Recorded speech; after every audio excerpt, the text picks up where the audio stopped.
교회에서 가끔씩 이런 이야기가 들려오곤 합니다. 전도회별로 이제 식사를 합니다. 그리고 열심히 준비를 해서 배식을 합니다. 그런데 배식을 하다가 한 권사님은 많이 주고 싶잖아요. 많이 주다 보니까 순간 부족한 거예요. 뒤에 있는 분들이 많이 못 먹었어요. 그러니까 그걸 한 장로님이 화를 낸 거예요. 그것 때문에 권사님은 또 상처를 받고, 우리가 언제 화를 냅니까? 교만해지려고 하면 화가 나는 것입니다. 화를 참는 것과 화를 폭발하는 것은 전혀 다른 문제예요. 위대한 신학자 중에 어거스틴이라는 사람이 있죠. 그에게 물어봤습니다. 가장 큰 덕은 무엇입니까? 여러 가지 덕들이 있어요. 사랑, 자비, 온유, 인내. 근데 어거스틴은 이렇게 말했습니다. 최고의 덕은 겸손입니다. 그러자 또 물어봤다고 합니다. 두 번째로 큰 덕은 무엇입니까? 두 번째 덕도 겸손입니다. 그러자 그 다음 세 번째로 큰 덕은 무엇입니까? 세 번째도 겸손입니다. 성 어거스틴은요, 겸손을 정말 많이 강조했습니다. 여러분, 신앙생활에서 정말 중요한 건 무엇입니까? 겸손이라는 것이죠. 겸손.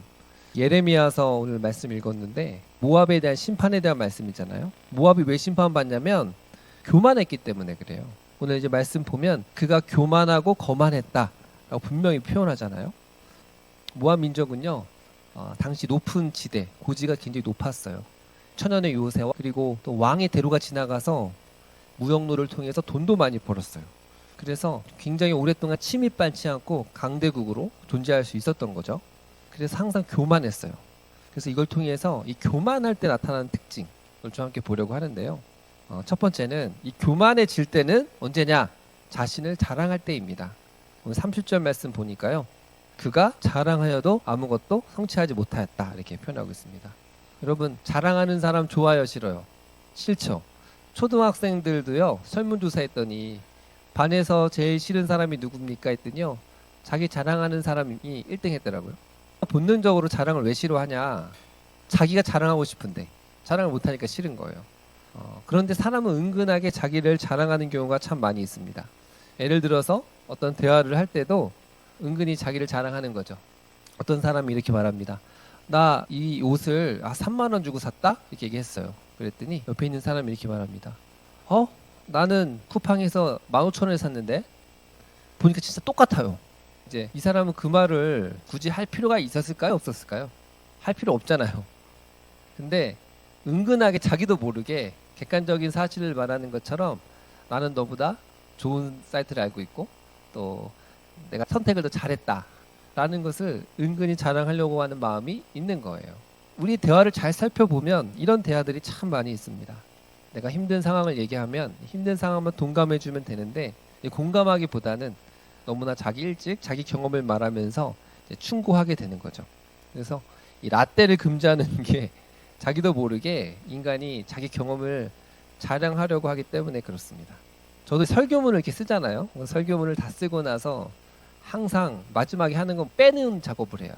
왜냐하면 설교하는 도중에 자기도 모르게 나를 높이려고 하는 부분들이 있진 않은가, 그런 것들을 항상 빼는 작업을 합니다. 여러분, 한번 따라합시다. 내가 다른 사람보다 조금이라도 나은 것이 있다면 그것도 100% 하나님 은혜이다. 이걸 생각해야 돼요. 내가 다른 사람보다 조금이라도 나은 부분이 있으면 그것도 100% 하나님의 은혜로 되었습니다. 그래서 바울이 엄청난 말을 한 거예요. 내가 나된 것은 하나님의 은혜다. 내가 나된 것, I am I. 지금 내가 있는 모든 거는 하나님의 은혜로 됐다라는 것입니다. 그러면서 바울이 뭐라고 하는 줄 아십니까? 바울은 자기의 약함을 자랑했다. 고린도후서 12장 9절 나에게 이르시기를 내 은혜가 내게 족하도다. 이는 내 능력이 약한 데에서 온전하여 짐이라. 그러므로 도리어 크게 기뻐함으로 나의 여러 약한 것들에 대하여 자랑하리니, 이렇게 되어 있습니다. 약한 것들에 대해서 자랑했습니다. 여러분, 바울의 간증이 되게 많이 나와요. 사도행전에서도 몇 번이고 나오죠. 또 디모데전서 여러 바울의 간증이 나오는데 그 중에서 바울은 제일 많이 하는 게 나는 비방자요, 박행자요, 폭행자였으나, 항상 그걸 말해요. 옛날에 내가 핍박하고 박해했을 때 그때를 항상 사람들한테 이야기를 합니다. 왜요? 바울은 자신의 약함을 자랑하는 거예요. 나도 예수님 만나기 전에 정말 악한 사람이었어. 이걸 항상 간증을 합니다. 그래서 네가 교만할 때 나타나는 건 내가 좀 자랑하고 있다. 그러면 지금 교만의 증상이 있구나 생각하면 됩니다. 또 두 번째는 교만할 때 나타나는 것은 이제 다른 사람을 조롱하죠. 27절 말씀 보면 네가 이스라엘을 조롱하지 아니하였느냐 그가 도둑 가운데서 발견되었느냐 네가 그를 말할 때에 네 머리를 흔드느니라. 모압이 이스라엘과 굉장히 인접해 있는 나라잖아요. 이스라엘을 조롱했습니다. 그러면서 그가 도둑 가운데 발견되었느냐는 건 마치 이스라엘 백성들이 도둑인 것처럼 조롱했다라는 거예요. 머리를 흔들며 비난했다. 이제 보통 사람들이 비난할 때 어떻게 해요? 하면서 혀를 차잖아요. 그러면서 모압은 이스라엘 민족을 조롱했다는 것입니다. 조롱하십니까? 저는 종종 조롱하는 것 같아요. 우리가 자기와 생각이 다른 사람을 볼 때 자기도 모르게 이제 조롱하려고 하는 마음들이 다 있습니다. 인간의 부패한 본성이 다 그래요. 모든 사람은 항상 다 자기가 옳다고 생각을 합니다. 히틀러도 자기가 옳다고 생각을 해서 그렇게 많은 사람들을 학살한 겁니다. 여러분, 그래서 자기가 옳다고 느낄 때 오히려 조심해야 돼요. 자기가 옳다고 느낄 때 조심해야 돼요. 자기가 옳다고 느끼면 그때 자기도 모르게 자기의 교만을 합리화하게 됩니다. 나는 옳고 너는 틀리다라고 이분법적으로 생각을 하게 되면 상대를 향한 존중이 사라지게 되는 거죠. 저는 이렇게 보니까 제 안에는 이제 유튜브나 이런 목회자들 중에서 또 엉뚱한 신학을 주장하는 분들이 있어요. 하나님의 절대 주권보다 인간의 선택과 의지를 강조하는 그런 사람들을 보면 화가 나요. 근데 그 마음도 가만히 생각을 해보니까 저 사람들을 향한 내 마음에 조롱하는 마음이 좀 있지 않나, 그런 마음을 주셨어요. 이게 옳아, 하나님의 절대 주권을 강조하는 분명히 옳거든요. 그 옳고 그름의 문제와 존중의 문제는 다른 거예요. 무슨 말인지 아세요? 그래서 항상 죄와 죄인을 분리하고 옳고 그름과 존중의 문제를 분리를 해야 돼요. 아무리 심각한 죄를 지은 사람도 그 사람은 여전한 하나님의 형상이에요. 그렇죠? 근데 자기가 너무 옳음에 대한 확신을 가지고 있으면 다른 사람을 조롱하게 되는 거죠. 한번 해볼까요? 허물은 덮어주고 부족하면 채워주고 안 맞으면 돌아보고 예수님만 자랑하고 그를 위해 기도하라. 그랬죠? 그러니까 부족하면 채워줘야 되는데 자기도 모르게 은근히 깔보는 마음이 있다라는 거예요. 인간의 부패한 본성이 그래요. 제가 어제 EBS 교육 다큐를 하나 봤거든요. 지금 10년 전 영상인 것 같아요. 어떤 학생이 자퇴를 했대요. 왜 자퇴했냐고 인터뷰를 했습니다. 그랬더니 자기가 어떤 과목에 15점을 맞았대요. 그랬더니 그 선생님이 그 학생을 불러가지고 야, 너 15점 그러면서 뭐 사람들이 다 보는 앞에서 창피를 줬대요. 조롱을 한 거죠. 선생님이 그 제자를. 자기가 그때 너무 상처를 받고 그 다음에 반 아이들이 항상 자기를 향해서 15점이라고 불렀대요. 그래서 학교를 자퇴했대요. 제가 딱 보니까 이게 10년 전 영상이구나. 요즘 같은 학교에서는 못 하거든요. 근데 여러분, 그런 일 진짜 많지 않았습니까? 제가 학교 다닐 때도 그냥 공부 못하면 불러가지고 뭐 5점, 10점 막 때리고 그랬거든요. 근데 가만히 보면 인간이 그래요, 여러분. 인간이 자기보다 조금 부족하거나 약하면 조롱하고 싶은 마음이 있는 것입니다. 바로 모압처럼 그런 거죠. 여러분, 예수님 생각해 보세요. 자신이 그렇게 훈련한 제자들이 다 어떻게 했습니까? 믿음 버리고 목숨을 위해 거짓말하고 다 도망갔잖아요. 근데 조롱했나요? 예수님이 결국 조롱하지 않았습니다. 바리새인이 가늠한 여인을 돌로 치려고 데려왔습니다. 바리새인들은요, 조롱하고 싶었어요. 너 가늠했지. 그러면서 약간 자기의 우월감을 느끼고 그 가늠한 여인을 조롱하고 싶어하는 마음이 있었지만 예수님은 그 여인을 조롱하지 않았습니다. 성경을 보면 예수님은 그 어떤 사람도 조롱하지 않았습니다. 아멘. 믿음이 약한 사람도 조롱하지 않았어요.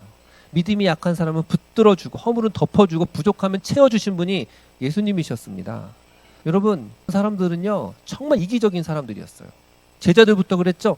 예수님 옆에 있으면 뭐 떨어지는 거 없나, 뭐 기적과 이적을 좀 보여달라고 그러고 또 빵 더 달라고 그러고 예수님 십자가에 지기 전까지 나 좋은 자리 가게 해달라고. 예수님 주위에 사방팔방 다 예수님을 자기를 이용하려고 하는 사람들밖에 없었어요. 그런데 예수님은 그 어떤 사람도 조롱하지 않았어요. 아멘. 세 번째는 내가 교만하게 될 때는 화를 낼 때입니다.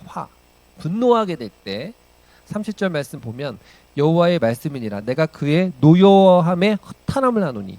노여워했다, 화를 냈다고 하는 것입니다. 여러분, 우리가 언제 화를 냅니까? 교만해지려고 하면 화가 나는 것입니다. 화를 참는 것과 화를 폭발하는 것은 전혀 다른 문제예요. 내 안에 순간 분노의 감정이 발생했어요. 그건 누구나 가능해요. 그런데 그거를 폭발하냐 폭발하지 않느냐 다른 문제예요. 화가 나는 거는 어쩔 수 없는 상황이지만 그때 화를 내는 거는 내가 그 사람을 깔보는 마음이 있는 거죠. 교회에서 가끔씩 이런 분노의 이야기가 들려오곤 합니다. 제가 최근에도 어떤 권사님과 얘기를 하니까 권사님 교회에서 보통 뭐 때문에 싸웁니까 물어봤더니요. 역시나 밥 먹을 때 많이 싸워요. 어떤 전도회별로 이제 식사를 합니다. 그리고 열심히 준비를 해서 배식을 합니다. 그런데 배식을 하다가 한 권사님은 많이 주고 싶잖아요. 많이 주다 보니까 순간 부족한 거예요. 뒤에 있는 분들이 많이 못 먹었어요. 그러니까 그걸 보게 된 한 장로님이 화를 낸 거예요. 그것 때문에 권사님은 또 상처를 받고 그런 과정들이 있습니다. 교회에는 항상 그런 게 많이 있어요. 정말 이런 일이 많습니다. 선교 같은 데 가잖아요. 누구는 전복을 줬는데 누구는 전복을 안 줬다. 그것 때문에 중간에 싸워가지고 중간에 오신 분들도 있고요. 그래요. 제가 목회를 하면서 몇 가지 원칙 중에 하나는 교회에서 성도들에게 절대 화내지 않겠다. 화내지 않겠다라는 결심이 있습니다. 여러분, 이거 목회의 생명 같은 원칙이에요. 어떤 상황에도 화를 내면 안 된다. 화내면 죽는다. 3-4번도 아니야. 단 한 번의 화도 내면 안 된다. 여러분, 목회자뿐만 아니에요. 모든 성도들도 마찬가지예요. 아멘? 교회가 어떤 교회입니까? 예수님이 피로 사신 교회. 예수님이 피로 사신 형제 자매인데 뭐가 얼마나 잘못했다고 해서 어떤 일 때문에 화를 내냐는 거예요. 이 분노 때문에 교회가 나눠지고요. 사탄이 역사한다는 것입니다. 그래서 우리 교회도 절대 원칙이어야 돼요. 절대 화내는 일은 없습니다. 없어야 되는 것입니다. 일단 화가 나면 어떻게 해야 돼요? 당연히 참아야죠. 그리고 돌아봐야 돼요. 안 맞으면 돌아보라. 그 다음에 기도해야 되는 거예요. 그 다음에 얘기를 해야지 대화가 되는 거예요. 한번 따라합시다. 옳은 말은 옳게 말해야 옳은 말이다. 늘 말하지만 내가 옳다고 생각이 들 때 화를 내도 된다고 생각하거든요. 그렇지 않아요. 옳다고 느껴도요. 옳지 않게 말하면 옳은 게 아니에요. 사랑 안에서 참된 것을 말하라. Speak truth in love. 사랑 안에서 말해야 되는 거예요. 이 세상의 언론들을 보십시오. 이 세상의 언론이나 뉴스를 보면 보고 있으면 화가 나요. 화를 내라고 부추깁니다. 너 이래도 화 안 내? 화를 내. 분노해. 유튜버들은요. 자신의 팬덤을 형성하기 위해서 구독자를 얻기 위해서 계속 사람들을 열받게 합니다. 특정한 대상을 계속 악마화해가지고 그래야 자기 편으로 만들거든요. 굉장히 나빠요. 사람들이. 특정한 세력을 악마화하고 그러면서 화내 막 분노를 일으키는 거예요. 그러니까 사람들이 화가 나 있어요. 어떤 집사님이 정치적인 거에 너무 빠져 있어가지고 너무 막 흥분해 있고 화를 내는 거예요. 여러분 가까운 가족이나 남편, 아내, 형제, 자녀들에게 우리 화를 더 쉽게 내는 경향이 있는데 이것도 무섭습니다. 이것도 다 교만의 증상이에요. 한 사람 한 사람은 아무리 나이가 어려도 하나님의 형상을 지닌 하나님의 소유된 백성인 줄 믿습니다. 아멘. 그 교회를 설립하신 목사님도 그 교회에서 가장 어린 아이한테 함부로 할 수 있는 게 아니에요. 그 교회 장로님이라 그래서 그 교회에서 뭐 얼마 안 된 새가족이나 약한 뭐 주일학교 학생들한테 함부로 말할 수 있는 게 아니에요. 또 네 번째는 교만할 때 증상은 기도하지 않는 거예요. 35절 보면 모압 산당에서 제사하며 그의 신들에게 분향하는 자를 끊어버리며 모압은요 하나님께 기도하지 않았어요. 도리어 엉뚱한 신들에게 가서 기도하고 예배했던 거죠. 기도하지 않는 이유는 내가 하나님 도움 없이도 내가 잘할 수 있다고 생각하기 때문에 그래요. 자기 실력만으로 충분하다고 생각하는 그 교만이 찾아올 때 그런 거죠. 여러분 예수님은 어떠세요? 예수님은 하나님의 아들이셨어요. 얼마나 바쁘셨습니까? 그럼에도 그는 시간이 있을 때마다 기도하고 또 기도하고 또 기도했어요. 하나님인데 기도했는데 하물며 우리 같은 인간은 기도 안 하고 어떻게 승리할 수 있겠습니까? 그래서 기도는 하나님을 향한 절대 의존이라고 하는 겸손해야지만 할 수 있는 거예요. 교만하면요 절대 기도할 수 없습니다. 자아가 꽉 차 있으면요 기도가 안 된다라는 것입니다. 그래서 성경은 우리에게 뭐라고 말해요? 쉬지 말고 기도하라. 쉬지 말고. 왜요? 기도를 조금만 쉬면요 내 안에 교만이 찾아와요. 자아가 충만해지는 거예요. 인간의 본성 자체가 교만을 향해 가고 있어요. 강아지가 짖으려고 하는 것처럼 개구리가 개굴개굴 하려고 하는 것처럼 인간은 틈만 나면 교만해지려고 합니다. 그래서 역사적인 건 뭐냐면 교만하면 기도가 안 되고 교만하니까 기도가 안 되는데 겸손해야 기도할 수 있는데 또 기도하면 겸손해집니다. 기도하면 나의 실체를 알게 돼요. 자신의 주제를 파악하게 돼요. 자신의 분수를 알게 돼요. 아, 이게 다 하나님의 은혜지. 내가 죄인이지. 아, 나도 잘못한 게 있지. 내가 부족하지. 그러면서 사람이 겸손해집니다. 겸손해져요. 여러분, 많은 성도님들이 습관적 교만의 상태에 있게 되는데 이것은 영적 게으름과도 관련이 있어요. 왜 게으른가? 교만하기 때문에 게으른 거예요. 교만의 해결책이 무엇입니까? 모든 해결책은 누굽니까? 바로 예수 그리스도이십니다. 아멘. 너희 안에 계신 그리스도니 그는 영광의 소망이니라. 오늘 오전 예배 말씀인데 여러분, 내 안에 계신 예수님 있잖아요. 그 예수님이 어떤 분이세요? 겸손하신 분이에요. 그 어떤 분보다 겸손하셨어요. 그분은 겸손하지 않아도 되는 분이셨거든요. 근데 빌립보서 2장 5절 말씀 보니까 그는 근본 하나님의 본체시나 자기랑 동등됨을 취할 것을 여기지 아니하시고 오히려 자기를 비워 종의 형체를 가져 사람들과 같이 되었고 사람의 모양으로 나타나사 자기를 낮추시고 죽기까지 복종하셨으니 곧 십자가의 죽으심이라 이렇게 말합니다. 아멘. 예수님의 십자가의 본질이 겸손이었어요. 겸손. 하나님이셨는데 하나님 되심을 포기할 정도로 겸손하셨어요. 스가랴 말씀 보면 그는 겸손하여서 낙이 곧 낙의 새끼를 타셨다라고 표현하고 있습니다. 나는 마음이 온유하고 겸손하니 내게 멍에를 쥐고 내게 배우라 라고 주님 말씀하십니다. 아멘. 여러분, 나는 온유하고 겸손하니 이 온유하고 겸손한 나를 멍에를 쥐고 배우라는 것입니다. 멍에가 무엇입니까? 술을 이렇게 올가매는 거 아닙니까? 얼마나 구속입니까? 우리도요, 작은 말 하나, 행동 하나, 그분의 멍에를 쥐고 살아야 합니다. 하고 싶은 말 다 하면 될까요? 못합니다. 내 감정 다 표출하면 될까요? 아니요. 겸손하신 예수 그리스도의 멍에를 쥐고 사는 거예요. 아멘. 항상 내 마음속에 예수님을 의식하잖아요. 그러면요, 겸손해지는 거예요. 겸손해집니다. 그래서 날마다 내 안에 계신 예수님을 생각해야 돼요. 예수 그리스도의 십자가의 죽으심, 얼마나 예수님이 낮아지셨는지 그리고 교만이 이렇게 찾아오려고 할 때마다 십자가를 묵상하며 성령의 능력으로 이겨내야 될 줄을 믿습니다.